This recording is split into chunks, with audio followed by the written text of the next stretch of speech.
بسم اللہ الرحمن الرحیم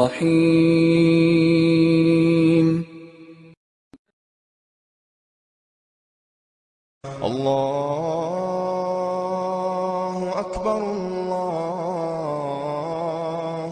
اکبر۔ بسم اللہ الرحمن الرحیم۔ السلام علیکم ورحمۃ اللہ وبرکاتہ۔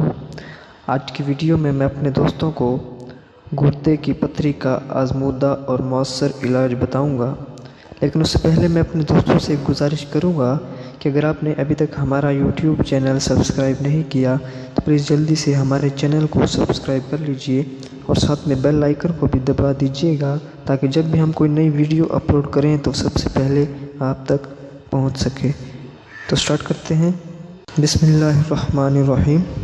گردے کی پتھری کا آزمودہ اور مؤثر علاج۔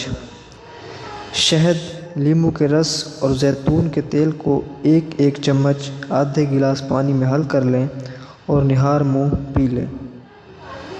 شہد، لیموں کے رس اور زیتون کے تیل کو ایک چمچ آدھے گلاس میں حل کر لیں، آدھے گلاس پانی میں حل کر لیں اور نہار منہ پی لیں۔ 15 سے 20 دن میں انشاءاللہ پتھری تحلیل ہو کر نکل جائے گی۔ تو دوستو، یہ چھوٹا سا ٹوٹکا تھا جس سے آپ گردے کی پتھری کا علاج ہو سکتا ہے، اور میں دوستوں سے امید کروں گا کہ آپ کو ہماری آج کی یہ ویڈیو پسند آئی ہوگی۔ ویڈیو پسند آئی ہے تو ویڈیو کو اپنے دوستوں تک بھی ضرور شیئر کیجیے گا اور ہمارے چینل کو سبسکرائب کرنا نہ بھولیے گا۔ اللہ حافظ۔